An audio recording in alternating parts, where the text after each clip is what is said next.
Yeah, there you go. Oh my God. All right. Hello, everybody, and welcome to the Marketing Accountability Council's Friday meeting. It's the MAC meeting. I'm joined here with Moni, Jay, Jess, Michael. The crew's all here. We're going to breeze through some news and then we're going to open it up and talk. And if you have any questions, the phone lines are down. So don't call. But you can watch this live on LinkedIn right now. We're live on LinkedIn. We're live on YouTube. And we might be live some other places I don't even know. So, oh my gosh. Yeah. Live. We're live. It's so huge. Yeah. There was a lot to get to. So I only picked the choicest select cuts of news meat. I hope you have whatever you need, your rations and your artillery and a bunker, because Mark Zuckerberg just declared war on the entire advertising industry. Look at him. He's not ready. He's not wearing any shoulder pads or anything. If you are just hearing about this was yesterday. He has. Jake, I'm so sorry. Are we supposed to be seeing your screen? What the deck? Can everybody see the deck but me? Yeah, I see it. Yeah, I see it. Oh, okay. All right. We see sorry about that. All right. Sorry. Continue. Yep. Continue as I was. So here he goes. He's saying this. I took the article in here. ChatGPT is going to help us out. You know how fact-driven it is. They're openly redefining the advertising industry by positioning itself as an end-to-end AI-powered ad engine where businesses simply connect their bank account, state an objective, and Meta handles everything else. Creative, targeting, delivery, and measurement. I mean, he said this. I read it. This is right. And he was saying that there's infinite creative. The whole thing is that with AI, the problem in Zuckerberg in this article was saying it's the creative. It's hard to do that, but we're going to be able to give you infinite options. So, but they're also going to be creating them. Then they're going to be sending them out. Then they're going to be telling you how they did. Ugh. And so, it raises a serious concern about transparency, accountability. My personal summary is this guy is a clown. But we should not underestimate the appetite for ease and convenience in the general population. What happens when political advertising is pushed through this system? What is it that this industry really stands for? Because if it's simply tracking and manipulating people and selling shit, we will all move on to Mark's fantasy island. But if we wanted to make the world a better place and still have a future selling things and voting in democratic elections, we should find our spines. That's my thought. Moving on to the next thought, and we will talk about all this as a group together. Reddit. They're threatening to sue researchers who ran a dead internet AI experiment on its site. What did they do? This article is about a controversial and ethically questionable AI experiment conducted by researchers at the University of Zurich on the Reddit forum. Well, this is interesting. The whole thing is called Change My View. So Reddit people would come to this place and they would put their things in here and say, change my view. What happened is researchers deployed AI chatbots pretending to be certain people, including a sexual assault survivor and a Black man opposing Black Lives Matter, to appear more persuasive. So the bots were instructed to scrape users' Reddit post histories to craft more convincing responses. The worst thing here is that the researchers fabricated informed consent, instructing the AI bots to act as if users had agreed to be studied when they hadn't. Here's my summary. Facebook performed this test, the same kind of emotion manipulating test when they can change what happens in the feed with their algorithms in 2014, proving that they could manipulate emotions by preferencing certain content streams. Meta rolled out their AI chatbots. I mean, a couple meetings ago, we talked about these chatbots that pretended to be all types of colorful people. And they caught shit for it in 2024. We were all there. And no, these have been out since 2022. And recently, Eric Schwartzman just did an amazing piece in Fortune on computational propaganda, the ability of using bots to sway elections. This isn't an experiment, it is the environment right now. Automated narrative control is not a once in a blue moon theory, it's just another Thursday. And here's what gets me weird, is that when you tell marketers that people are using manipulated, consensus to sway elections and stuff, they don't believe it. They believe that the irrational behaviors of certain segments of consumers can be impacted by persuasive and targeted messaging if you're selling granola bar or shampoos. But they don't believe that the irrational behaviors of certain segments of voters can be impacted by persuasive and targeted messaging. I've had this argument with multiple people and they're like, dude, no, voting is a heavy, conscious, big decision. It's a big, we're thinking about that a lot more. My friends, we're not. Moving on, the third one, AI infrastructure investment may be an $8 trillion shot in the dark. McKinsey warns that we're building too many data centers and it's overshooting the demand. Oh, that's called a boom bust. I think, but McKinsey is now saying like, we should slow down. And if McKinsey's saying that, I don't know if it's possible. And this is paired with another story about Johnson & Johnson, their chief, what is that? Information. You never know these days. They have shifted their AI focus. And I wanted to go over this. First one is we're building too many data centers to cope with the demand that's not there. Cranking the supply doesn't mean demand shows up. It's weird. We're kind of missing the whole demand thing. We think we can generate it. I wonder where that came from. Microsoft has recently canceled all the build outs for their data centers. They're not expanding them. They're kind of thinking about a different way to do it better. The main company that's helping them build these things are two companies called CoreWeave and Core Scientific. These companies have never built a data center once. They were just 2 years ago, their main specialty was crypto mining. So that's it. Just stay frosty. Maybe don't invest. Johnson & Johnson is a really interesting one because they used AI on everything internally for 2 years and they only saw a 15% success rate, which if you do the inverse, it means 85% fail. Different. The best data scientists, the biggest drug company in the world, couldn't figure AI out at a scaled deployment. What they have realized, they need to focus on existing data sets. And they're going through historical stuff, drug trials that failed, things, pilot programs, things like that.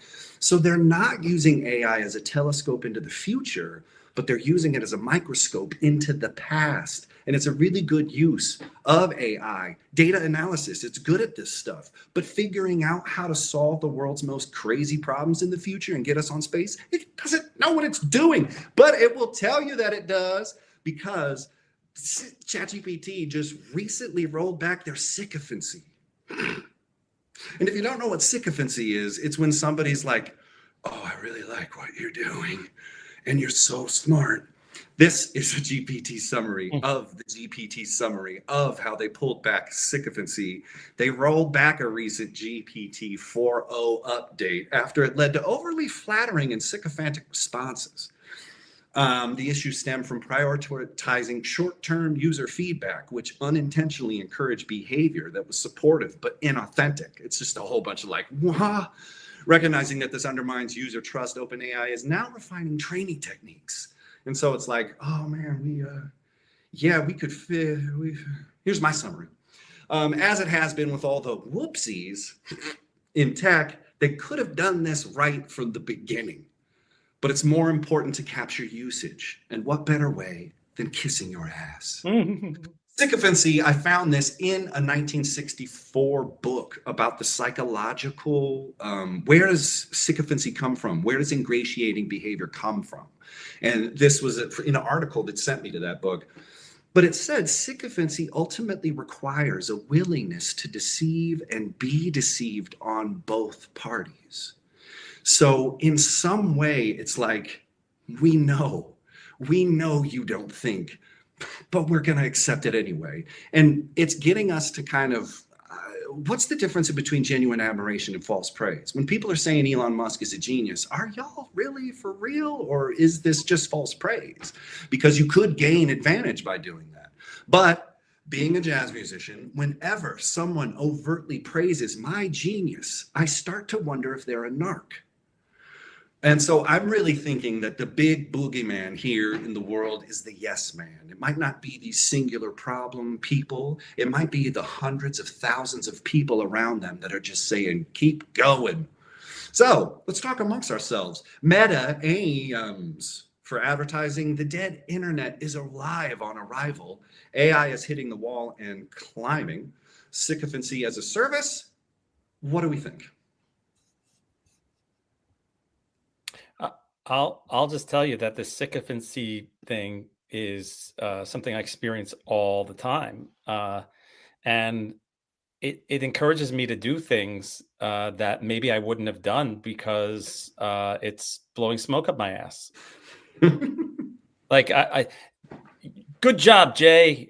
Now you're fired up. Now we're talking. That adds another dimension of truth to this. And it's like, because it's trained on my language and my lingo, I really do feel like it's speaking to me. Oh my gosh. I mean, the danger of companions on recently Judi Dench, John Cena. They have AI profiles that talk on Facebook to people, and they were caught in, safe for work, completely sexually exploitative conversations. Like John Cena's AI chatbot was talking dirty to somebody. And some people will be like, I don't know, what's the problem with that? Moni, what's your thoughts about any of this? What also sycophancy as a service? My critical brain. I love that. Sorry, yes. My critical brain says that the sycophancy. Can we handle criticism? Like, if it were critical, could we even handle it? No. Right? I'm pretty sure they tried to have like the firm, and they're like, that's not going to get people to use this. It's not going to get No, you're right, and you know, I'm educating a lot of students, and I have to be so careful about, you know, what I expect, Feedback, and how to provide feedback. And you know, I believe in this radical candor thing. You can't do radical candor with this younger generation. No. They can't handle it. I don't know if that's 100% sure. You have much more engagement with this generation than I do, but. I mean, maybe they can, but like what I'm basically saying is what I've experienced this semester is a lot of groups that have been doing a lot of great work. I've learned that great work came from the hard work of one student within the group. Oh my gosh. Mm-hmm. Yes, and I was told by several of those students after the final project that said, "Hey, professor, you know, I didn't think I needed to have to say this, but all the ideas, they were mine." It happened in at least 2 groups in one class. There was one group that was fully cohesive with everyone working together, but there were several groups that just phoned it in. Yeah. And then, you know, Jake, you saw the post that I posted on LinkedIn with my student. You know, there's that level. I mean, people like that can handle it, but I'd say it's like a quarter of the class that A, is fully showing up, and B, is like doing it for the right reasons, not just to check the box or get the diploma. Yeah. The cream is rising to the top with the younger generation. Like it stands out. There's no like that. You know how it used to be like you lean towards the average. Like it's not that anymore. It's like it's the top, like you said, 10, maybe 20% if you're lucky, and then everybody else. Yeah. I'm not saying that they're not brilliant, but I am saying this, like as a in a class, I had the whole assignment was act like a marketer. And I'm like shaking them. I'm like, okay, this is not interesting. What would make it more interesting? Make it more personal, include more pictures of yourself, be a little more vulnerable. I had a whole class filled with lectures saying this. And then you get to the final project that's called Act Like a Marketer, and they're not showing up. Well, it gets to one of the conflicts that that they tell you when you go to the airport. They'll say, is it professional or personal?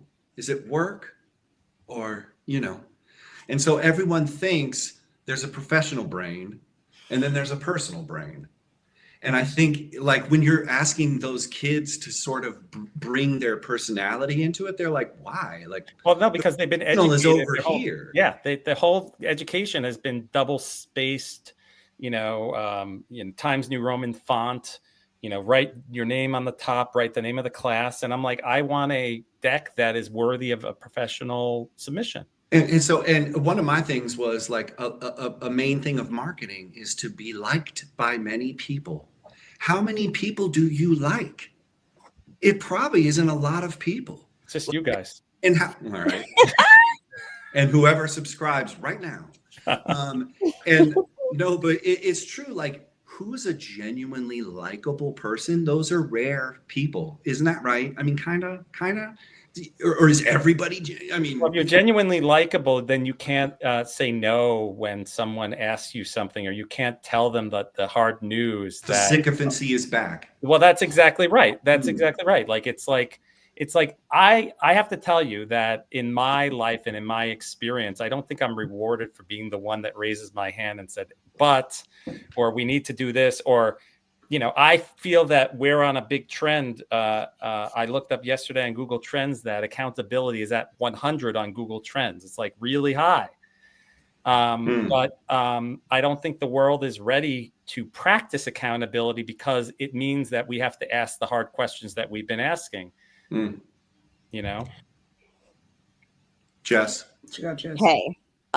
This is a really fun topic for me because I thrive in criticism. I like Jewish dad issues, maybe. I don't know. Sure. Like I am really, when someone tells me something's good, they're lying. And so the thing about ChatGPT, when it tells me I'm doing a great job, I think it's one of those teachers that gives everybody an A. I that's how I look at it. I think that, like you said, like blowing smoke, I think that that's how I feel. And so I don't trust the Oracle at all. I know when I think about this tool, I really see it as like a Google search, like blown up and then have a pretty mask on it. Right. And so I think that this sycophancy as a service, which I love because you know how I love everything as a service, right, is awesome. And I like it's an awesome thing to say out loud. Sounds good. Feels good. I love the idea of like a dystopian ad on like Rick and Morty talking about that. But the fact that like that's not the world we're talking about. We're talking about the one that we happen to subscribe to. Right. That's like a little bit. I don't know. I think that the being surrounded by yes men and doing that, like that's the sign to me. Oh God, I don't want to say like a white man because that's fucked up, but that's how I feel is this idea of people not wanting to hear that there's room for improvement. And it's sort of illustrated by the board, the chairman of the board. Like it just is like a table of faceless people, and maybe we put some of our stuff over there and, maybe I don't know. I think it's a really interesting concept, but then imagine sycophancy as a service. And then it is running on AI and it's running on Facebook and Mark Zuckerberg has your bank account. Imagine the yes approvals that are going to get for AI ads. I mean, isn't that the internet? I was going to say, I feel like that's the internet now. There's a reason there's not a thumbs down button on any freaking social platform. Oh, yeah, I know. I want the thumbs down back on LinkedIn. I would love a thumbs down. There's one on TikTok. And, you can Reddit. So I was talking to Erez Levin, a really amazing person, but he was saying a secret like button would be interesting because maybe people don't want to be seen liking something. If you could like that's a true. Well, I mean, the truth of all this is that how many times do you write an article, you talk to people and they're like, amazing article. So why didn't you hit the like button? Hey-o. I get that conversation all the time. or there's it's I don't care button. Yeah. You know what I mean? It's just like, this isn't okay. It's cute. All right.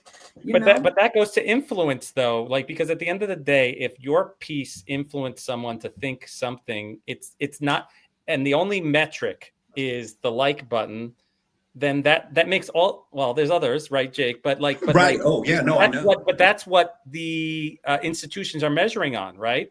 And that's what they gave you. I got a question. I got a question. Go, Michael. Go, If Michael. Jay writes a post. Okay, actually, let me rephrase this. Oh. We work for Jay. Mhm. He's our boss. Mhm. If he Where's the writes lie? a post, Where's the thumb down button? do you guys feel like you have to like it? I personally wouldn't engage. Like, that would be the thing where I wouldn't, because then I would feel like every time he does something, I have to then like it. I've seen Moni being very particular. Yes, with, I'm very with the particular. engagement, and I do the same. I mean, Yeah, you know, I'm very. So we're talking about I'm- sycophancy, right? Like, right. Mhm. Well, isn't that Yeah. also sincerity too? Like, sincerity is, if you're not, you can't be sincere if you don't like someone yet you compliment them, right? Well, Yeah. here's the problem. In that psychological study, they said most people who are involved in sycophancy they're not aware that it's coming. I have a feeling that that's what's happening to the majority of people that Yes. are using this. If someone says, "Bravo, good," that's why my children are the way they are, because, oh, you took a poop, congratulations. You know, like, Don't bring potty training into it. but no, but seriously, like, a lot of people from the moment they were raised till now believe that that's what happens from their parents. Well, I will say praise is different than attention, and you should pay attention to children and things that you love and show that, because most people are problematic because no one paid them attention, the right attention. And so it isn't that attention is bad, that you should be doing those things. Now, that praise, where does it come from? And that's why I think I'm not sycophantic, because I don't want to go to the place where that comment is about to take me.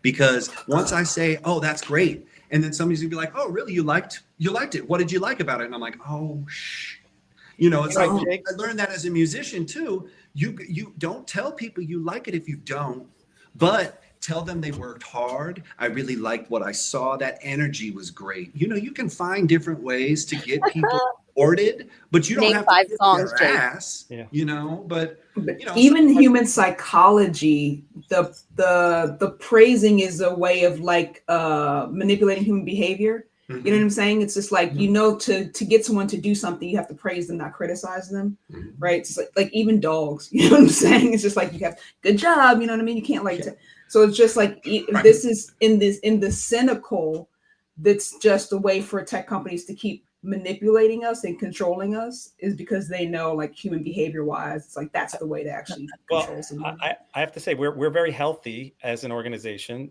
Jess and I have had many conversations where we've provided direct feedback to each other. Jake, I know when you don't like something I wrote. It's pretty clear to me. and we've talked about it afterwards. Oh, absolutely. And you know, and that's healthy, I would say. Sure. But not every organization or every family is healthy like that. So is demanding that it doesn't happen a thing, or is it characterizing that relationship in a better way, where you figure out what's necessary for you to forward your position and forward the strategy? Because I think a lot of marketers are coming from this. Hey, if you think I'm not being sycophantic, maybe with a client on a call and we're pitching, and I'm just like, maybe I'll say something a little bit, you know, I really like, hey, are you going to do that? And Moni, you brought up something about sales, which I thought was interesting, because sales representatives, the most fantastic response they can get is not a yes. It's just a response. They want to know if it didn't work. And when you tell them no, every sales rep that I've ever said no to, they come back and thank me big time. They're like, oh my God, thank you. I wrote a Mac article. No one about this, ever about how wants I to wrote that. respond. Yes, you know, I wrote. so Yeah. Yeah. So you should make sure. So I don't know. There's a little bit of that, a little bit of this. How do I know it worked? Where did it? This is great. Jess, Go what you ahead, Jess. I mean, there's a danger in liking something. I feel that when you push that little up thumb, you are putting your stake in the ground and you're saying, I align with this. It's an endorsement. And I am scared to even, so I'm not writing anything. Like, I'm not writing anything. I'm like pretending that I'm like alone in the world, like in a ghost world where no one is there but me, because I'm not going to go political with it, but like, weren't people getting arrested or taken away based on liking Instagram posts? What the fuck? So I'm also watching the Karen Reed trial. Like, I'm on. Oh my God. I love that. I saw the whole background on that. I'm like, right now I'm taking a break from jury duty to do this with you guys. But I think that they sent the text message, they made the comment, whatever. All that stuff is a digital record. And so my friend just got a car. The car asks him, they're going to switch lanes, check if there's anybody. As soon as his eyes move to the rearview mirror, it moves. They know where your eyeballs are. Yeah. It's like, I don't want to implicate myself in something by liking, especially on like LinkedIn or something. Absolutely not. I mean, I had the blog post for LinkedIn. I looked at when I wrote it over a year ago or almost a year ago. And like, I still didn't post it because I'm too scared. I guess that's a more philosophical point of view, but it's coming from a real place. I've thought about this and I haven't been able to like deep dive into it, but like, I feel like there's a generational term definition of what the like button means to each generation. Yeah, I was. You know what I mean? Like, to say that. What's the currency? Because that's also why I feel like, Jay, to your earlier point, it's like people will say they've seen your stuff but not like it. It means different things to different people. Like like you said, just like to some people, it's like I philosophically align with what you're saying. To some people, it's like I just support it. So some people, I agree with what you're saying, or just like that's an interesting. I see it. I see you. You know what I mean? Like I'm your buddy, and I just want to support whatever you're. You know what I mean? Like me. I've unliked after liking, thinking, that's a little too much to press that button. Back in the day on Twitter, there was like an epidemic of people just retweeting things without reading the article. Yes, I remember that. Right. And so just to make you look good, make you alive, but it really didn't mean anything. So people don't do that anymore. But the thing that I want to say about the sycophancy stuff is I am friends with one person who was a salesperson that tried to sell me when I was at MasterCard. His name is Ancarino Lara. He reads our stuff all the time. He's a good man. Thousands of emails. You want to go to dinner, you want to catch up, you want to do this, you want to do that. All bullshit. All are let's get Jay, the guy who has the money, and I really didn't have that much of it. When I was there, I didn't have the authority to buy all of their things, but they had quotas, and if they said they were taking Jay out to dinner, not Jay the guy here, but Jay the guy who works for the big company. But now I don't hear from any of those people. I liked them when I was there, but it's bullshit. Yeah. Can we circle back to the end of the war on advertising topic? Oh yes, they're coming for you. Yes, live from the bunker. Go, Mike. So I have a couple thoughts on this. One is what was like the the McCann Erickson response to seeing this? Was that in the article that you? Yeah, he said, "I'm coming for you, holding companies." Like he said it. Like I mean, it was like. Okay. So that's one thing. Like, what's their response? Right. There's obviously going to be you can't replace us. We've got expertise. Blah blah blah blah blah. But we know, and certainly Zuckerberg knows, that ultimately that's not going to be true. The AI is going to be more powerful. It just is. So it's going to be more creative. It Are you just- speaking as Mark or Mike? No, just as like a realist, like someone who understands how this technology is developing and how fast it's developing. Yeah, but Well, there's, so- there's a brief. You need to have a truth. Like, what is the truth if you just spray and pray? You Well, need a prompt. It's only as good as the prompt you put in, and we have a bunch of idiots who are not creative and want the thing to be automagical. Technology is never automagical. That's where you fall down every single time. It's not. I don't think so. And that's the point, Moni. Jamie, I don't.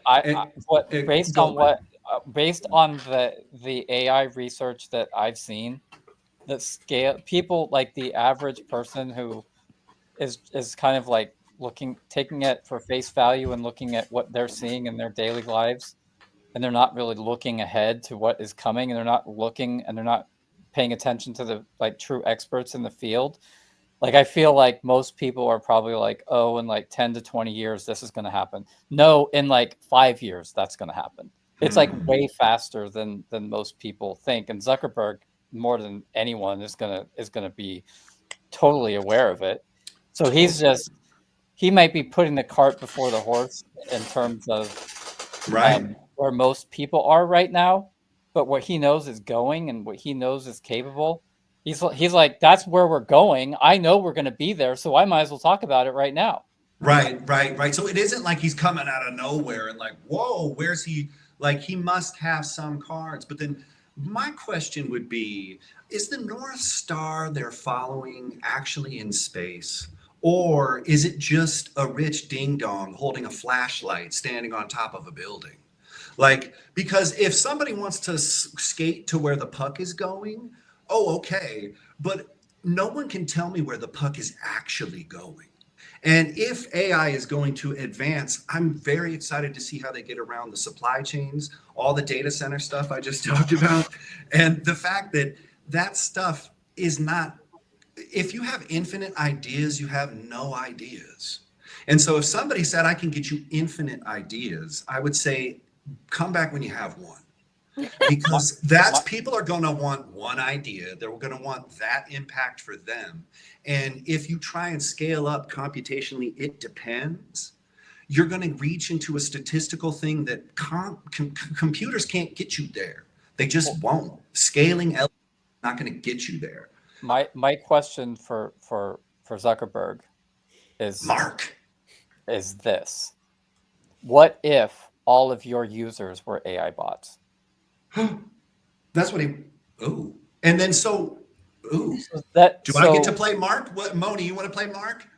I mean, we act like these because guys we're all are at that geniuses. point, all we're doing Wait. is bullshitting each other, right? Yes. Well, Moni, what were you saying? We act like these guys are geniuses. If he's so smart, why is the metaverse trash? Like, we're not in there. We're not in our VR glasses. Like, he put $1 bajillion into that. We're not doing that. It's just like, I think AI, I do think there is a future for AI. I just think it's like every other freaking technology where 5% of the creatives will do something, 95% of the people will copy it, will get onto it, and then we'll be on to the next thing, and it'll die in 20 years. Like, that's just a cycle that we go Like over. the I'm not saying it's not NFTs and everything else before. I'm not saying it's not going to be anything. There's going to be something, but like a few people will know how to take advantage of it, do something cool stuff with it, and everybody else will copy it, and then we'll be over it.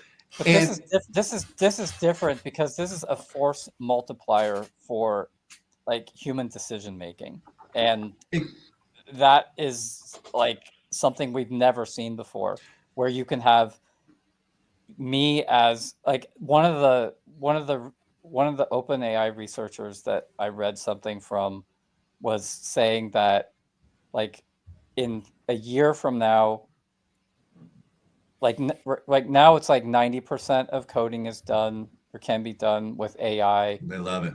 And like a year from now, like all coding will be done with AI. I just remember where he wrote that. Like where did he write that from? From OpenAI. It's like I got an email from Saruman. Who's coming up with the idea that needs to be? Who's coming up with the new app idea program that needs to be coded? That's what I mean. It's just like I'm glad it can code, it can do the thing, but where's the new idea? That's the tactical. You can do the tactical part good, not the strategic. That part. Jess, you had your hand. Sorry, Jess. Go ahead. Well, okay, my perspective on this is unique because I'm small fries. I'm like a side of fries right here. I'm in the Meta, I'm in the ads campaign manager. I'm putting the money, I'm changing the copy that they want me to change. The ad's not running because it's got health data in it. I'm trying to get it fixed. No one will help me. The account's not set up right. No one will help me. The Meta marketing pro that I'm assigned to, he can't help me. Nobody can help me. And I am the little baby that they're talking about at the bottom of this article, where it's like, it's really about small businesses, right? That can't afford fancy agencies. So in my mind, it's like right now, with the little automation there is, and the people that are supposed to help me, I can't get any help. They're going to take away all of the help and all of the people. It might be good. It might just be, I'm totally screwed. Plus, the things that I'm dealing with have to do with health or whatever. Right now, they've done huge, crazy stuff with restrictions on what data Meta can have and feed back into retargeting, right? Because they don't want to know that somebody's interested in a procedure or had one, whatever. So the way that, like, the lack of their control is negatively affecting the ad performance for these clients, right? So it's this whole suite of issues that I foresee. I'm like, when I see this, I'm like, oh yeah, the big agencies, whatever. This is for the small fries that are going to get totally, like, they don't own any of their data. They don't know what the algorithm is doing. And so when Meta says, nah, screw it, we're not going to, I don't know, if Meta dies, they don't know anything about their customers. They don't have any of the data like in the box. It's like, yeah, we put the money in the box and then we get the lead. Exactly. But what if the box fucking implodes? That's why I say list of people. It's all messed up. That's why I say Zuckerberg could say, like, you just give us your money and we'll figure out your campaign and we'll run your ads and we'll do everything for you. Yeah, and then that's why I said, well, what if all of your users are AI bots? Right. Well, half of them are anyway. We know that, right? Well, so I'm just saying, Jess, you just said, and I've heard from multiple people, Facebook ads interface is trash. And this man came in front of all of those people that, what if AI could do it? And they're like, oh, take my money? I don't know. Like, a lot of the practitioners are going to be like, bro. No, thank you. I don't think so, because you just said the level of support that you need. But if we automate it, would you come back? Well, to Moni's point, good point. She's basically saying, like, I've been hearing all these promises of all these things that are going to be so great that they've come up with before. And now you're going to tell me that all I need to do is have a chat bot to explain what my business is and who I want to reach. And then it's just going to solve all my problems. It's like, she's basically saying, I'm not giving you my money because I don't trust you. Right. Also, how are you learning what my company does? Are you just making that up too? Like, point. I have to tell you, I'm Source, right? Like, I love to think about what Source and the remix and like how, but then when you have 500 companies that are doing the same thing, like, what's the differentiation? Well, that's what I wanted to bring up. Yep. So, have you guys heard of Taylor Brands? It sounds familiar. I get ads from Taylor Brands. Their business is helping you form an LLC. And then they say, while you're at it, we can get your domain. While you're at it, we'll build your logo and your brand. Okay, slow down. Yeah. So, okay, if that's, so how are you single? You open my bank account too? Tonight? Yeah. Well, so like, all I'm saying is this is a recipe for mediocrity. Right. If you think that the creation of your brand involves answering a few questions and having some AI spit out a logo that looks like everyone else, it will look like everyone else and no one's going to be attracted to you. But what if you're a cleaning business? You're really good at it. People want to recommend you to other people, but they don't know like where to share your website. All you need is that thing. I guess maybe, now but that's not going to lead to like the small business. You might put flyers on telephone poles. Yo, I'm not kidding. I have seen flyers on telephone poles for gigs around town, and I was like, oh, that's cool. I was like, oh my God, that just worked on me. Oh, What's wrong with me? The little stand outside the grocery store on the ground, I think is effective, bro. Slap Go on, man. it. But Jess, I think what you said was really interesting is that small little carpet cleaning company is going to then enter that ecosystem, but they can't escape back out. If they become bigger, then what you just said is that this is your ecosystem, your connection with your customers, everything that you have, the way that you connect to the world. I'm sorry, you don't want to get rid of this because this is the window I own. But we can see the real world for our own eyes, but we're just like, let's just stay inside. This is the problem with the music industry, right? Like when you're an indie artist, you get all of your profits, you're just going around, whatever, making a t-shirt. And then once you get your first advance, that second album's never as good because the studio took all the money, right? And that like you're raising the stakes in order to make the same money. Very interesting. Jessica, your carpet cleaner can have a very successful business from being on Groupon. You know, even though Groupon is totally irrelevant these days, if you want things like getting a wax or getting a tan or getting a massage, but that's once you hire a marketing strategist named Jay. Maybe, yes. Yeah.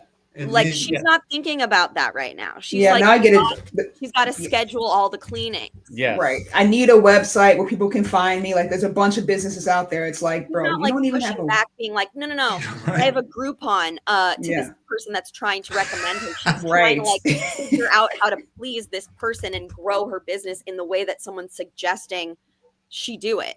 And then what's so interesting is the sycophancy advice that we get from advertising legends. He's like, you're going to be the Uber of carpet cleaners. What about the Disney experience? Have you ever thought about being the Coke? Steve Jobs had a really interesting quote, carpet cleaning lady, that I think you should listen to, because Henry Ford, when he was making the Model T, listen, this is how this applies to carpet cleaning. The Stoic philosophy for carpet cleaners is, and you're just like, oh my God, their brain would shut off. And I'd be like, Mark, here, take my fucking money. Here's my bank account. I can't handle these assholes anymore that tell me I have to start a fandom brand, frandom. You know what I mean? So like we fucked ourselves in our own butts by giving people like shoot the moon advice. And then they're like, okay, you know, I'm going to go shoot the moon. And they're like, no, I'm on Groupon. And you're like, okay, so we're at like different parts in the journey, maybe. Yeah. So we probably shouldn't be giving the big advice from the biggest names. And then all you need to do is change. And you're like, some people just want to clean carpets and make it work. And if we can be good enough for these people, that's what we should be aiming for. Good enough. So if Meta has, let's just say, complicated and untrusted itself out of being viable, what alternative is there? Well, what happens when they get broken up? And Well, I also like what I'm not also going to clarify what I'm saying. I think Meta, because Google is already kind of doing what Meta is doing. Like Google has a thing where like you can it'll create your video for you and put it up on their ad network and shit like that. Like they'll have these packages where it's like, we'll do it all for you. And this is a price. What I'm saying is that shit's not going to work. People are going to do it. The first 5% will have some success. Everyone will jump in and it won't work for them. And they'll just dump a bunch of money thinking they'll be fired or let go of their people who were doing that for them. And then when the technology is not able to do it, they'll be like, ah! And it reminded me of when I was working at the law firm, like the local news channels, the local radio channels, they'll make your ad for you. They were like, hey, if you don't have it, you don't have the creative, we'll make it. Those ads always sucked bad. The worst ever. And it was like, well, I got a pretty good deal on it. It looks like it. Yeah. So in some way, the waste of advertising is looking famous, is being big. And like for those people that wanted to do something, I would say how many of your clients are within a 2 to 5, 10-mile radius? Then all you need to do is buy ads around this space, be geographically dominant in that space. Don't give Mark Zuckerberg a fucking cent of your money because it's going to go back into the local community. If you support the local news station or the local radio station, most people aren't thinking about it. Facebook's the only way. The hell it is. Yeah. Well, the other thing we need to talk about is the fact that we're not talking about ads. So, you know, I wrote the post about the Pinchy. He sent me some. Nice. You know, and this guy invented this thing. It's a great product. He had 20 prototypes of it. It's for people with ADHD. He makes it on his own. And the way he sells it is he goes live on TikTok. He explains exactly the problem. He explained exactly how he created it. It's an impulse purchase. And for $7, you could have one of these sent to you. You know, that's better advertising than any of these ads. Like, right? Right. Yeah. Messaging is changing. There's certain ways. So I don't know, man. I feel like the only marketing that keeps the brand, the client, whatever, in the driver's seat is email. Explain. It's weird because I of all these restrictions and my ads aren't serving, they were rejected, et cetera, et cetera. I started looking into all these different ways to take the power back, because that's what I'm all about. You know, like, I love the idea, right? When I wrote that proposal, right? It's how can I teach you how to do something so you own everything and you can like come for support and more inspiration, but really like I'm teaching you how to fish. Like, I believe in that so wholly. When I was working in-house as a social media director, marketing director, people would be like, you should just own all this stuff. Like, I don't want to know what you're doing. I'm like, here's all the passwords, because when people leave companies, they take the passwords. That's so true. Gatekeeping weird. Like, what is that? It's a huge thing for sure too. I don't have to tell you what the password is. Just go in there. So, Jess, what is your chance to upsell if you gave him everything? Because there's always something new that they don't know that I know. It's integrity. I mean, that's what I'm saying. Wouldn't it be great? But I'm not scared of giving them so back to the Meta thing. I started looking for ways that people are dealing with this. And there's this thing called first party data or client side data. So it's like you mask the data and you mask what your site does from Meta so that it can't go in there and say, oh, you're trying to schedule an appointment. No. We don't want to know about that. So just don't tell them. Say it's hashtag XYZ web page. Don't say it's like /schedule appointment, because that's going to shut off. That's going to where they have the power, right? So if you create your own rubric, then you can, but that means that you have to be more responsible and you have to pay attention to what's happening. Oh my God, you're talking about encrypting ads. Kind of. Yo, but get back to that inbox thing, because I think that's a real good one. I think honestly we forgot that we could email people, and that's a shock. That's a huge that is the funnel. I don't forget about that. But what I don't think is cool is when I visit a website, I don't tell them shit about me, and then suddenly I've got an email saying, "Why didn't you want this?" Oh, are you? Has that happened? I saw an ad yesterday on TikTok that there is a solution masked as the cookie compliance statement that secretly gets you to opt in to giving your data so that they could advertise to you. I saw this on TikTok. I turn off all my cookies, even though in real life I'll turn them all on. Yeah, but could you imagine that? Could you imagine that the whole baseline of your business is we're disguising your opt-in as compliance, and then we're going to sneak attack you with messaging? That's ridiculous. When you say yes to marketing, right? That's probably what it is. It probably is. It sounds like what? We do that? Sounds like a Mac post. Well, there we go. We have like 10 of those here. Got tons. So yeah, email marketing though, right? Like people have to like explicitly opt in. You know what? I bet there's a bunch of laws about this. Oh, really? There's like these opt-in, no spam regulations, because when I was creating some mailing list, and I was also doing outreach for another company where we were trying to solicit, right, through email. And if you do that through MailChimp or Klaviyo, you can't. It's hard. People have to opt in to receive this email marketing, right? But there are different tools that are like outreach tools, right? Lead gen tools that will like provide you with a list based on some parameters, and then will help you bulk email people, right? And when I was doing that, my email got shut down, like my Gmail. And I had to have my whoever owned the account turn me back on Your because I had deliverability went down because of your emails that had spamming. gone Yeah. into spam, right? So it's like Wow. there's this user side, like whoever's getting my solicitation has the autonomy to say, F you, I don't want to see this, and then get me in trouble. I don't know how this exactly That's how relates. it works with Google. You could hit a button, and if you hit the button saying spam in Google, that's what's Spam, happening. report as spam. Yeah, report as spam, then they're coming right back at you.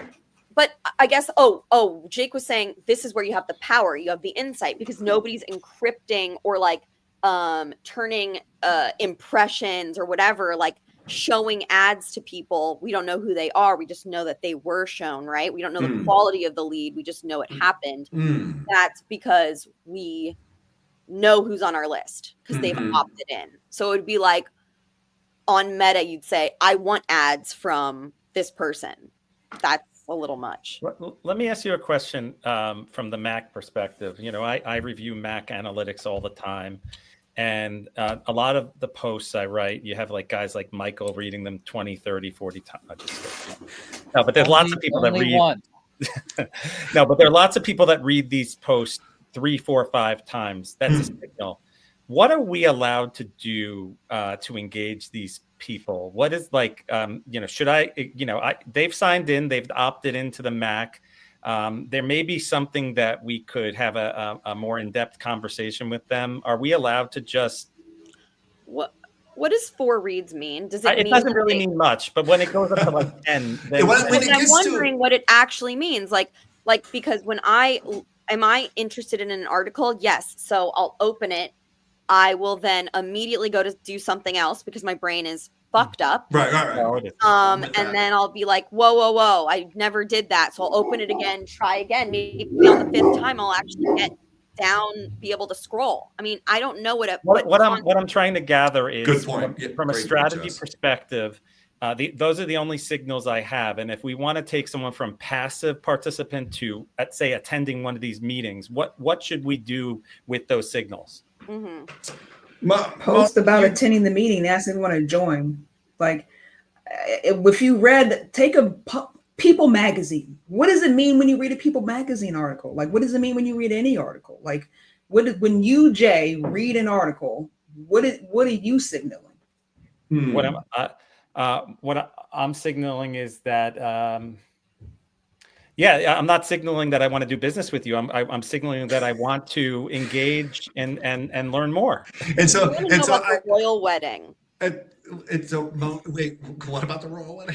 I don't know. That's the only thing I can think of is it on People magazine. It's coming out. Yes, that I had to find out about Kate. Listen, Moni, what were you just saying? Oh, I was gonna I always think about things from the end user perspective, not my perspective, because it's different, right? So it's like when you read it, like if you keep reading whatever. I'm thinking like women magazines, but like Women's Day.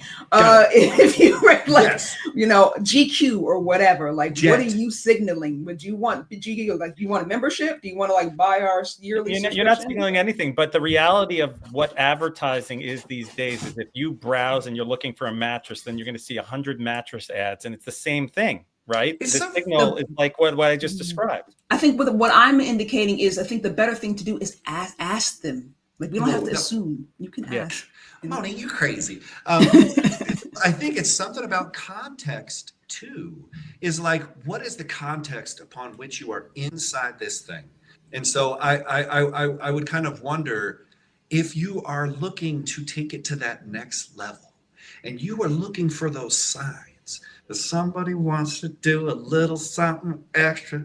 And then you're just like, no, just wait until they make it patently obvious that they're into you. And then you don't have to worry about it. If you were like, I'm trying to like get in there, I'd be like, you know what? Just wait. When the time is right. And I think it has to do with calls to action. I think it has to do with reinforcement of messaging, and it has to do with signaling. We just have to keep signaling. And Chaz, I think your approach is, or something you can do that would be really easy, is every week take the person that has the most reads and just reach out to that person and say, hey, we've at the Marketing Accountability Council, we don't like to badger people that aren't showing interest in what we're talking about. But when we see people that are showing interest, we'd like to bring them into the fold. It's So we'd like courteous. we'd like to invite you to come to our weekly MAC meeting. Yeah, do well, that- that's good. And we could also give them opportunities to participate, like writing stuff and all that. Well, and also we could be very sycophantic and just see if that works. And just Look at the full circle. Look at that. And Hey. it's back to the beginning. Nobody reads our articles like you. Oh, the way you dwell page. And Jess has been on a page for like 5 hours because it's an open tab, and we're like, lady's obsessed. Yeah. But I feel like we do need, like, are they learning, or are they just agreeing? Is it a subject that they like? Even people, again, we deal with a lot of like introverts, people who don't want to talk and do a bunch of can we just ask them questions to gauge instead of before No, we there is a offer? survey tool Yes. in Substack. Maybe we do that. But Jess, thank you so much for talking about that and the way you think about it, because I am kicking those likes out like I don't even care, because I wish more people were, I know what it feels like to get a like, and I'm like, yo, keep going. Yo, I like that. Oh, cool. But I'm not thinking I'm putting a stamp on there, but maybe I should be a little bit more aware of that. You are posting, like you're out there doing it, and I think that my toes I'm out of the water. You're like swimming around, like bing, bing. I like that. Oh, like high five here. Look, check out what I did. Yeah. You're in there. So for you, a like doesn't hold the weight that it might for me. And actually no one gives a fuck what I like either. Unless I'm pretty sure no one gives a in fuck a what I court like. of law. Right. And then, or you're at the border and they're like, you like this. And you're like, I think I did. I'm going to turn right back. Can I make a U-turn? You know what? And if you're at the border and they're like, you like this, you'd be like, you see, there's different psychological levels of like. It could be, and they're like, okay, get in the car. And you're like, all right. The TSA is like, you need to return that like. You can mail it to yourself. You can't bring it. I'm going to touch your like with the back of my hand. Okay? And you're like, oh my God, we are doing this. Anyway, we'll wrap it up there. We'll respect your time. Thank you so much for joining us. Catch us next week. All right. Peace, All right. guys. Bye, everyone. Later.